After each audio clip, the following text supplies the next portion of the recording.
Very good morning, students. Today we will discuss the next topic, that is power consumed in LCR circuit. ठीक है, LCR circuit के बारे में हम लोगों ने लास्ट वीडियो में बड़े अच्छे से डिटेल में स्टडी किया था.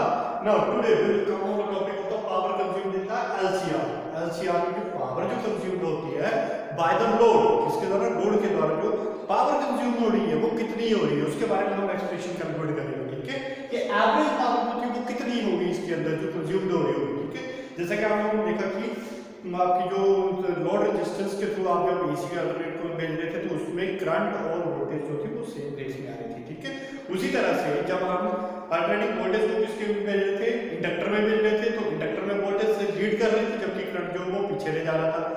उसी तरह से हमने कैपेसिटर के केस में देखा, कैपेसिटर के केस में करंट लीड कर रहा था और वोल्टेज जो वो पीछे ले जा रही थी. ठीक है, तो अब हमें इसमें देखना है कि टोटल पावर जो डिलीवर हो रही है, ठीक है, किसको, जो लोड को टोटल पावर जो डिलीवर हो रही है वो एवरेज पावर कितनी रहती है कि जब हम तीनों के तीनों कंपोनेंट्स को एक साथ लगाते हैं इन द सीरीज में जब हम तीनों कंपोनेंट को एक साथ लगा रहे हैं तो एवरेज पावर जो कितनी कंज्यूम हो रही है सर्किट के अंदर उसके बारे में हम कैलकुलेट करेंगे. ठीक है, तो पावर क्या होती है, पावर एवरेज पावर क्या होती है, the power dissipated in the LCR, जो पावर हमारे पास वो डिसिपेट जो हो रही है इसमें LCR सर्किट में is the product of, किसका प्रोडक्ट होता है, root mean square value of the voltage and current. किसकी वैल्यू होती है, root mean square value of voltage and current के बराबर होती है. तो इस चीज को हम कैलकुलेट करेंगे. ठीक है, as we know that is voltage equal to V nought sine of omega t. ठीक है, जो अल्टरनेटिव वोल्टेज जो हम इसके अंदर भेज रहे हैं मान लेते हैं वो इतना है V nought sine of omega t. Current जो प्रोड्यूस होगा that can be written as I nought sine of omega t plus of phi. ठीक है, where phi will represent the phase difference between the current and the voltage. ठीक है, हो सकता है phase difference 0 हो तो सिंपल क्या लिखा जाएगा, फिर I equal to sin of omega t लिख दीजिए. ठीक है, phase difference अगर pi by 2 हो, प्लस pi by 2 होगा या माइनस pi by 2 होगा, लीड करेगा या पीछे रह जाएगा. ठीक है, तो उसके अकॉर्डिंग हम यहां पे इसकी वैल्यूज को सब्स्टिट्यूट कर देते हैं. तो हम यहां पे मान लेते हैं कि phase difference वो कितना है, pi by 2 के बराबर है. ठीक है, तो हमें क्या निकालना है, एवरेज पावर निकालनी है. पावर एवरेज का फॉर्मूला क्या होता है, एवरेज पावर जो होती है वो होती क्या है, total power divided by total number of turns. यानी कि हम अगर नंबर्स को लेते हैं 1 to 7 लेते हैं तो टोटल सम होगा total numbers divided by total number of turns. तो सेम इसी वे में हम यहां पे इसको करेंगे कैलकुलेट. किस तरीके से करेंगे, इंटीग्रेशन ऑफ पावर इंस्टेंटेनियस. यहां पे हमारे पास कुछ भी नहीं है, क्या दिया, इंस्टेंटेनियस वैल्यू होगी हमारे पास. ठीक है, और स्मॉल इंटरवल टाइम के लिए जो हमारे पास इंस्टेंटेनियस पावर आ रही है इस LCR सर्किट में. ठीक है, होल डिवाइडेड बाय टाइम, कितने टाइम के लिए वो पावर की यूज की गई. ठीक है, फॉर द कंप्लीट सर्किट. जैसे मान लो मैं पावर यूज कर रहा हूं यहां पे कंप्लीट सर्किट के लिए यूज कर रहा हूं 5 का तक 0 to t टाइम के लिए. जैसे मैंने इसको क्या किया, t से डिवाइड कर दिया. ठीक है, तो एवरेज पावर जो निकाली हमें इस तरीके से निकालनी है और यहां पे फंक्शन चलेगा 0 to t. तो ये एवरेज निकालने से पहले हमें ये इंस्टेंटेनियस वैल्यू कैलकुलेट करनी पड़ेगी. क्या कैलकुलेट करनी पड़ेगी, इंस्टेंटेनियस वैल्यू कैलकुलेट करनी पड़ेगी. तो पावर इंस्टेंटेनियस हम किस तरीके से कैलकुलेट करेंगे, power instantaneous will be equal to the product of, क्योंकि हम लोगों ने ऑलरेडी पहले डीसी वाले सर्किट्स में ये चीज पढ़ के रखी है. पावर जो होती है वो किसके बराबर होती है, that is V upon I के बराबर होती है. ठीक है, पावर किसके बराबर होती है, V अपॉन I. या तो इसका फॉर्मूला एक और होता है, क्या होता है, I square upon into R. ठीक है, I स्क्वायर इनटू R, ये अलग फॉर्मूला हम लोगों ने पढ़े हुए हैं. तो हम यहां पे यूज करते हैं V power is equal to VI. ठीक है, वेयर V का वैल्यू क्या होगी हमारे पास, that is V nought sine of omega t into I की वैल्यू मेरे पास कितनी आ रही है, I nought sine of omega t plus of phi. ठीक है, तो यहां पे हम ओपन कर लेते हैं V nought into I nought. तो यहां पे बचेगा मेरे पास sine of omega t into sine of omega t plus of phi. ठीक है, तो यहां पे ये इक्वेशन बन गई. तो यूजिंग हमारे पास एक ट्रिग्नोमेट्रिक रेशियो बना होता है sin a प्लस b. ठीक है, किसके बराबर होता है sin a plus b, sin a cos b, sin a cos b plus of cos a sin b. किसके बराबर होता है, plus of cos a sin b के इक्वल होता है. तो इस फॉर्मूले के अकॉर्डिंग ये हम इस इक्वेशन को ओपन कर लेते हैं. ठीक है, तो we will get the equation that is V nought I nought sin of omega t. क्या बन जाएगा, sin ऑफ ओमेगा t बन जाएगा इनटू, अब इसको इस तरीके से ओपन करो, कितना बन जाएगा ये sin a cos b, sin a that is omega t, cos b that is cos of phi, plus cos a cos of omega t sin b that is sin of phi। ये बन गया हमारे पास equation, ठीक है। अब इसको और modify करो, यहां से मॉडिफाई किस तरीके से करेंगे, हम क्या करते हैं, इसको ओपन कर देते हैं सारी ब्रैकेट को, ठीक है। तो पावर इंस्टेंटेनियस मेरे पास बन गया ये कितनी, power instantaneous will comes out to be that is power instantaneous that is b nought i nought sin omega t को मल्टीप्लाई कर दो, ये बन जाएगा मेरे पास sin square omega t into cos of phi into cos of phi plus of sin omega t को यहां पे मल्टीप्लाई करो, कितना बन जाएगा ये sin ओमेगा t, ये बन जाएगा sin omega t cos omega t into sin of phi। ये बन गई मेरे पास equation after solving this value, ठीक है। मैंने इस इक्वेशन को सॉल्व किया इस तरीके से, तो मेरे पास ये इंस्टेंटेनियस वैल्यू बन गई यहां पे, ये आ गया, ठीक है। अब यहां पे इसको हम थोड़ा सा और मॉडिफाई करते हैं, तो मॉडिफाई किस तरीके से करेंगे, हम यहां पे फिर से ट्रिग्नोमेट्रिक रेशियो का यूज करते हैं, जो होता है sin टू थीटा इसके इक्वल होता है, ठीक है। sin टू थीटा इसके इक्वल होता है हमारे पास, दैट इज इसके इक्वल होता है इक्वल। इससे पहले हम क्या करेंगे, यहां पे मल्टीप्लाई और डिवाइड कर देते हैं 2 से, ताकि हमारे पास इक्वेशन सिंपलीफाई हो जाएगा। इससे तो ये बनेगा b नॉट i नॉट, तो ये बन जाएगी equation sin of omega t into cos of phi, क्या बन जाएगा sin square omega t cos of phi plus यहां पे मैंने 2 से मल्टीप्लाई कर दिया, तो ये बन जाएगा sin of omega t cos of omega t into sin of phi whole divided by 2, ठीक है।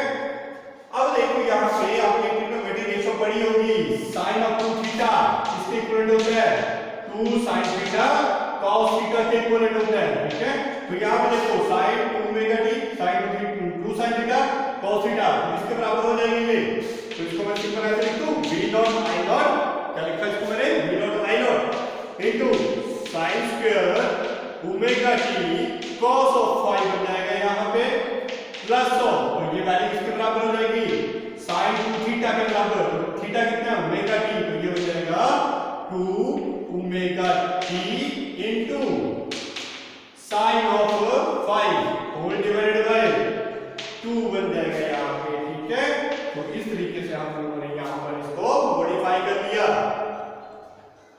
अब यहां पे हमारे पास जो वैल्यू आ रही है, किसकी वैल्यू आ रही है, इंस्टेंटेनियस की वैल्यू हम लोगों ने यहाँ पे कैलकुलेट कर ली। इसकी वैल्यू कैलकुलेट की, जो इंस्टेंटेनियस पावर होती है किसी भी टाइम के पर्टिकुलर इंस्टेंट के ऊपर जो हमारे पास पावर आती है, उसकी वैल्यू हम लोगों ने यहाँ पे कैलकुलेट कर ली, ठीक है। Now we will proceed to the next one. तो नेक्स्ट वन निकालना क्या हम लोगों को, यहाँ पे इंस्टेंटेनियस पावर को हमने निकाल ली।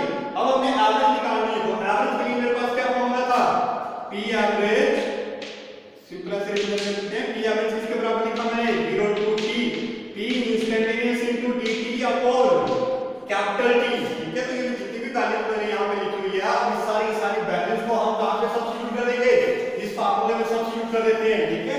Then ultimately we will get a next equation for the average power, that is p average will be equal to the, कितना बन जाएगा इंटीग्रेशन 1/t को मैं लिख देता हूं सिंपल 1/t, ठीक है। b नॉट, ये तो इंटीग्रेशन ऑफ 0 टू t, कौन सी इक्वेशन को, इनिशियल p इनिशियल वाली वैल्यू, सॉरी इंस्टेंटेनियस वैल्यू को यहां पे सब्स्टिट्यूट करो, कितना आएगा b nought i not, bracket start कर दिया यहां पे, कितना बन जाएगा sin square omega t cos of phi plus of, ये कितना बनेगा sin 2 omega t sin of phi upon 2, ठीक है। यहां से यहां तक ब्रैकेट क्लोज, और यहां पे कंप्लीट एक बड़ी ब्रैकेट लगाओ, किसको रिप्रेजेंट करेगा, ये इंटीग्रेशन को रिप्रेजेंट कर रहा है, ठीक है। किसको रिप्रेजेंट कर रहा है, इंटीग्रेशन को रिप्रेजेंट कर रहा है। तो हम लोगों ने यहां पे अब इसकी इंटीग्रेशन को ओपन कर लेते हैं। जब इंटीग्रेशन को ओपन करेंगे तो यहां पे देखो b नॉट i नॉट तो कांस्टेंट है, इसको मैं बाहर निकाल देता हूं, यहां पे लिखता हूं b नॉट i नॉट, यहां पे लिख दिया अपॉन t। अब इस इंटीग्रेशन को इसके साथ इंटीग्रेशन ऑफ 0 to t किसकी आएगी sin square omega t cos of phi into dt। एक इंटीग्रेशन मैंने यहाँ पे ओपन कर दिया, ठीक है, इसको इससे मल्टीप्लाई किया और इस इंटीग्रेशन को इसके साथ मल्टीप्लाई करो, plus of integration 0 to t sin 2 theta that is 2 omega t into sin of phi whole divided by 2 into dt। फिर बात यहाँ पर हम इसको ओपन कर दी सारी ब्रैकेट। अब यहाँ पे देखो जो हमने ब्रैकेट्स के अंदर लिखी हुई वैल्यूज, यहाँ पे cos phi क्या चीज है, फेज डिफरेंस है ये, ठीक है, which is the constant one. ये क्या वैल्यू है, ये कांस्टेंट वैल्यू है हमारे पास। इसी बात है अगर हम इंडक्टर और रेजिस्टेंस करंट और वोल्टेज के बीच में अगर ले रहे हैं, इंडक्टर का केस ले रहे हैं तो इंडक्टर के केस में तो फिक्स रहेगी, वेरी थोड़ी ना करेगी वो। अरे वो दोनों के बीच का फेज डिफरेंस 90 डिग्री तो वो 90 डिग्री के तरह रहेगा, ऐसा थोड़ा कि थोड़ी देर बाद वो चेंज हो जाएगा, ठीक है। तो ये फेज डिफरेंस है, ये कांस्टेंट होता है, तो पहले कांस्टेंट है उसको इंटीग्रेशन से बाहर ले लेंगे हम लोग। तो इसको कैसे लिखूंगा, v nought i nought upon t। तो ये मेरे पास इक्वेशन बन गई कितनी, that is cos of phi को मैंने इंटीग्रेशन से बाहर निकाल दिया 0 to t, अंदर बचा मेरे पास sin square omega t into dt। मेरी बात है उसी तरह से इसमें देखो 2 कांस्टेंट है, sin of phi, phi भी यहाँ पे आ रहा है, तो phi क्या है, कांस्टेंट एंगल है, तो यहाँ से भी हम इंटीग्रेशन से इसको बाहर निकाल देते हैं, तो ये बन जाएगा मेरे पास sin of phi upon 2 integration किसकी बचेगी 0 to t sin of 2 omega t की इंटीग्रेशन बची into dt। समझ आ गई बात ये, यहाँ तक स्टेप क्लियर हो गए सभी को। एक मिनट कैमरा देख सकते हैं, हाँ चलो ठीक है। अच्छा यहाँ पे एक बात क्लियर हुई सभी को। अब हम इसकी इंटीग्रेशन करते हैं, ठीक है। अब इसको साथ में इंटीग्रेशन करना चाहते हो तो साथ में कर सकते हो, अलग अलग करना चाहते हो तो इसको अलग अलग कर सकते हो, इसको फर्स्ट मान लेता हूँ, इसको सेकंड मान लेता हूँ, ठीक है। इनके अलग से इंटीग्रेशन कर लेते हैं हम लोग, ठीक है। इसकी sin स्क्वायर ओमेगा t की अलग से कर लेते हैं और 2 ओमेगा t की अलग से कर लेते हैं, ठीक है। अब देखो यहाँ पे इसकी मैं पहले करता हूँ, इसकी इंटीग्रेशन सॉल्व करता हूँ, इसकी 0 to t sin square omega t sin square omega t dt। अच्छा यहाँ पे आपने इंटीग्रोमेट्रिक रेशियो का फार्मूला स्टडी किया होगा, क्या फार्मूला स्टडी किया होगा आपने कि sin स्क्वायर थीटा कौन सी वैल्यू, sin स्क्वायर थीटा किसके इक्वल होता है 1 minus of cos 2 theta upon 2 के बराबर होता है, पढ़ा होगा आप लोगों ने ये।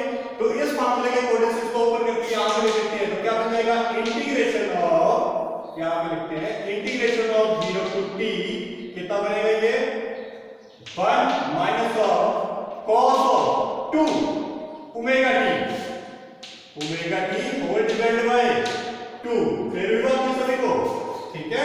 इस ट्रिग्नोमेट्रिक रेशियो का इस फार्मूले में मैंने इसका यूज किया, तो यहां पे मेरे पास फंक्शन ये बन गया।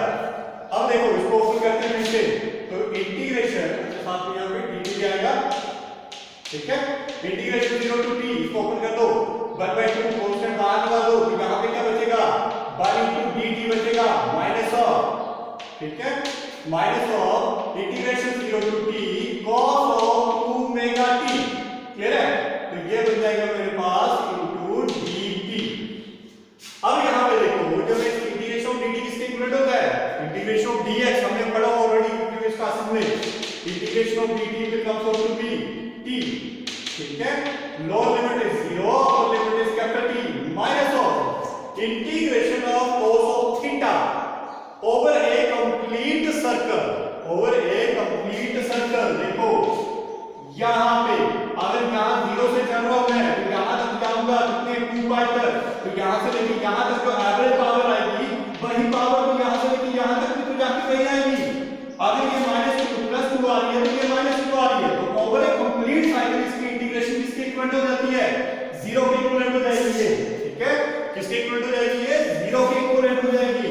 तो दिस कैलकुलेशन है 0, क्यों, क्योंकि ओवर ए कंप्लीट साइकिल के ऊपर cos और sin की वैल्यू जो होती है वो 0 होती है, ठीक है। यहां पर आपको पता होना चाहिए, तो यहां पे मेरे पास वैल्यू बचती है 1/2 upper limit t lower limit 0, तो ये मेरे पास बन जाएगा t/2। इसकी value sin square omega t की वैल्यू मेरे पास कितनी बन के आ गई, integration 0 to t sin square omega t की वैल्यू मेरे पास आई t/2। यानी कि इस फंक्शन में यहां पे मैं इसको इस तरीके से लिखता हूं i नॉट अपॉन t, यहां पे लिखो इसको ऐसे, ठीक है। cos ऑफ phi यहां पे कितना बचा है, इसको सॉल्व करने पर मेरे पास कितनी आ रही है मेरे पास वैल्यू t/2, ठीक है, plus integration of 2 sin omega t, integration फिर से वही आई sin की आई ओवर ए कंप्लीट साइकिल। कहां पे आ रही है कंप्लीट साइकिल? अभी मैंने जैसे कि बताया आपको ओवर ए कंप्लीट साइकिल sin और cos की जो इंटीग्रेशन होती है वो किसके बराबर होगी? 0 के बराबर। तो ये वैल्यू किसके बराबर हो जाएगी? 0 के बराबर हो जाएगी ये वैल्यू भी। अगर इसको 0 से मल्टीप्लाई करेंगे तो पूरी टर्म क्या होगी? अरे पूरी टर्म क्या हो जाएगी? 0 हो जाएगी यहां पे पूरी टर्म, ठीक है। अब देखो यहां पे जब ये 0 हो गया तो इसको हम आगे प्रोसीड करते हैं। तो प्रोसीड करने के बाद हमें जो इक्वेशन मिलेगी वो क्या मिल रही है? देखो average power will come out to be v nought I nought upon capital D। बचा क्या हमारे पास? ये बचा cos of phi into t/2। देखो t के साथ t कैंसिल हो जाएगा, तो average power will come out to be v nought I nought upon 2 into cos of phi। अब मुझे यहां पे कुछ नहीं करना, सिंपल सी छोटी सी मॉडिफिकेशंस करनी है। क्या मॉडिफिकेशन करनी है? इस 2 को मैं इस फॉर्म में लिख दूं, इस फॉर्म में √2 और √2 की फॉर्म में v nought I nought upon √2 समझे बात ये? अगर मैं √2 को √2 से मल्टीप्लाई करता हूं तो इक्वेशन मेरे पास 2 ही तो आएगा, ठीक है। तो यहां पे √2 की फॉर्म में मैंने इसको लिख दिया, तो मेरे पास बना p एवरेज। इसको हम थोड़ा सा सॉल्यूशन करें तो थोड़ा सा p एवरेज मेरे पास वैल्यू बनेगी v nought upon √2 multiply by I nought upon √2 cos of phi। अब याद करो ये वैल्यूज हमने कहां पे पढ़ी थी? v nought upon √2 I nought upon √2। ये वैल्यू हमने तब पढ़ी थी जब हम लोगों ने आर्टिकल किया था रूट मीन स्क्वायर वैल्यू, वो था अल्टरनेटिव करंट, ठीक है। RMS वैल्यू जब हम लोगों ने निकाली थी तो p एवरेज को इस तरीके से लिख दूं, p average comes out to be Vrms। ये क्या है? v नॉट अपॉन √2, ये रूट मीन स्क्वायर वैल्यू को रिप्रेजेंट कर रहा है, ठीक है। उसी तरह से IRMS into cos of phi, cos of phi, that is the appropriate solution for the power dissipated in the LCR circuit, ठीक है।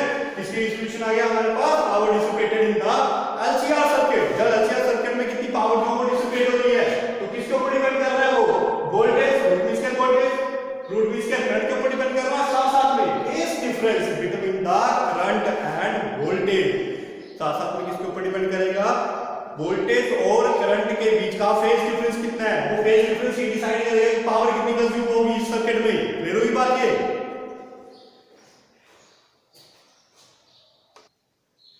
अच्छा नेक्स्ट आ जाते हैं हमारे पास इसमें स्पेशल केसेस, ठीक है। हम लोगों ने एक्सप्रेशन निकाला था average power dissipated in the LCR circuit. Average LCR circuit में एवरेज पावर जो डिसिपेट हो रही है कितनी होती है? Vrms IRMS cos of phi के बराबर निकाला हम लोगों ने। अब इसके स्पेशल केसेस आते हैं। तो देखो केस 1 में बोला गया है कि alternating circuit at the resistor only.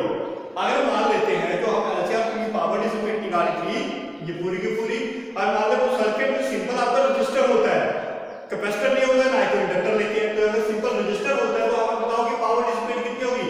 तो जैसा कि आपने ऑलरेडी पढ़ के रखा हुआ है, जब हम रजिस्टर सर्किट लेते हैं तो Vrms या फिर वोल्टेज और करंट के बीच जो फेज डिफरेंस होता है वो कितना होता है? इस केस के लिए, केस 1 के लिए फेज डिफरेंस जो होता है वो कितना आएगा? 0 डिग्री, क्योंकि both are in the same direction. Voltage और करंट जो वो सेम डायरेक्शन में होते हैं। There is no phase difference between the voltage and the current. तो phi की वैल्यू कितनी आएगी? 0 डिग्री। अब हम इस 0 डिग्री को यहां पे सब्स्टिट्यूट कर देते हैं, तो power dissipated will comes out to be Vrms and IRMS। इन दोनों के फैक्टर के ऊपर डिपेंड करेगा। किसके ऊपर? जब हम रजिस्टर सर्किट में क्या लेंगे? प्योर रजिस्टर की बात करेंगे। सर्किट में क्या कर रहे हैं हम? प्योर रजिस्टर की बात कर रहे हैं। तो पावर जो डिसिपेट होगी वो कितनी हो रही है? Vrms मल्टीप्लाई बाय IRMS के बराबर हो रही है। मतलब इस वोल्टेज और करंट के ऊपर डिपेंड कर रहे हैं, उनके प्रोडक्ट के ऊपर डिपेंड कर रहे हैं कि कितनी पावर उसके अंदर डिसिपेटेड होगी। उसी तरह से अगर हम केस 2 में देखते हैं तो केस 2 में AC have the only the inductor.